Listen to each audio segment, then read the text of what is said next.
নমস্কার। আজকে সকাল সকাল সবাইকে সুপ্রভাত জানিয়ে আজকের ভিডিও শুরু করলাম। এই দেখুন, আজকে সকাল সকাল ছাদে উঠেছি।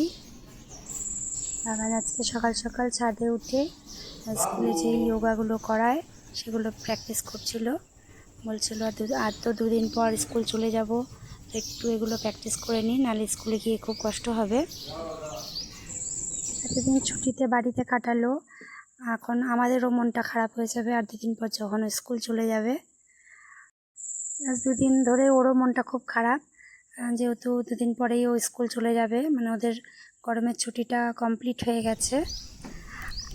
আজ 2 বছর হয়ে গেল স্কুলে পড়েছে, তখন এত মন খারাপ হতো না, কিন্তু এখন একটু ওর বেশি মন খারাপ হচ্ছে, কারণ এখন ওর বাড়িতে ছোট ভাইটা আছে, সারাদিন ভাইয়ের সাথে কাটাতো, সেই জন্য একটু মনটা ওর বেশি খারাপ। আর আপনাদেরকে তো এর আগেও বলেছি যে ওদের গরমের ছুটিটা 2 মাসেরই দেয়।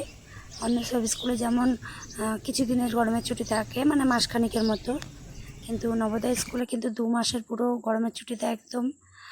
আর পুজোর সময় 1 মাস ছুটি, মানে ওদের বছরে টোটাল 9 মাস স্কুল হয় আর 3 মাস ছুটি থাকে।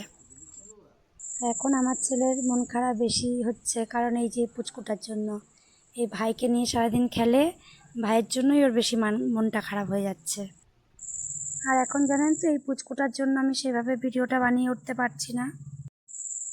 সকালে চিকেনের ঝোল আর ভাত বানিয়েছিলাম।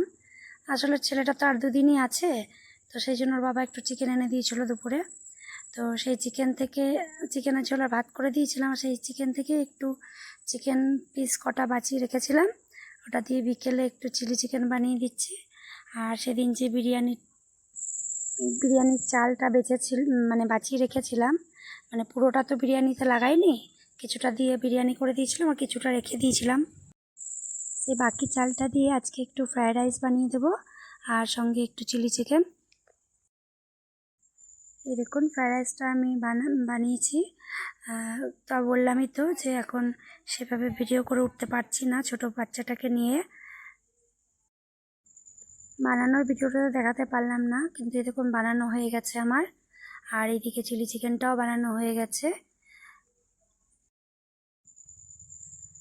আসলে ছেলেটা 2 দিন আছে, ওর পছন্দ মতো খাবার একটু বানিয়ে খাইয়ে দিচ্ছি, কারণ আগে একদিন বিরিয়ানি বানিয়ে দিয়েছিলাম, আজকে একটু ফ্রায়েড রাইস করে দিলাম। আর কাল বাদে পরশুই তো স্কুলে চলে যাবে, তখন তার এসব খাওয়াতে পারবো না। তাই যে কদিন বাড়িতে ছিল, তাই একটু ভালো মন্দ বানিয়ে বানিয়ে খাইয়ে দিলাম, যে আবার তো এখন 3-4 মাসের আগে তো বাড়ি আসছে না, কারণ এই গরমের ছুটি কাটিয়ে যে স্কুলে যাবে, তারপর সেই পুজোর ছুটি পাবে, তারপর বাড়ি আসবে। তো এমনি কোনো ছুটি ওদের দেয় না, বাড়ির একান্তই নিজস্ব কোনো কিছু থাকলে তবেই ছুটি দেয়, তাছাড়া কোনো কিছুতেই ছুটি দেয় না। আর মাসে তো একদিন প্যারেন্টস ডে হয়, সেদিন আমরা যাই দেখা করতে, সেই ভিডিও তো আমি এর আগেও আপনাদেরকে দেখিয়েছি। দেখুন, এই যে 2 ভাই কি সুন্দর ঘুমাচ্ছে, কি মায়া লাগছে দেখতে, মানে মনে হচ্ছে আর 2 দিন পর আমার ছেলেটা চলে যাবে। মানে এত খারাপ লাগে, খারাপ লাগলেও তো কিছু করার নেই, ছেলের ভবিষ্যতের কথা চিন্তা করে ভবিষ্যৎ ভালো করতে গেলে এইটুকু তো মেনে নিতেই হবে। আর দেখবেন, বাবার থেকেও বেশি মাদেরকেই কিন্তু অনেক কিছু মেনে নিতে হয় আর অনেক কিছু স্যাক্রিফাইস করতে হয়। তাই মাদেরকে এতটা নরম হলে চলবে না, মাদেরকে একটু শক্ত হতেই হবে। ছেলেমেয়ের ভবিষ্যৎ ভালো করার জন্য আমাকে যা করতে হয় আমি তাই চেষ্টা করছি। আজকের ভিডিও আমি এখানেই শেষ করছি। ভালো থাকবেন।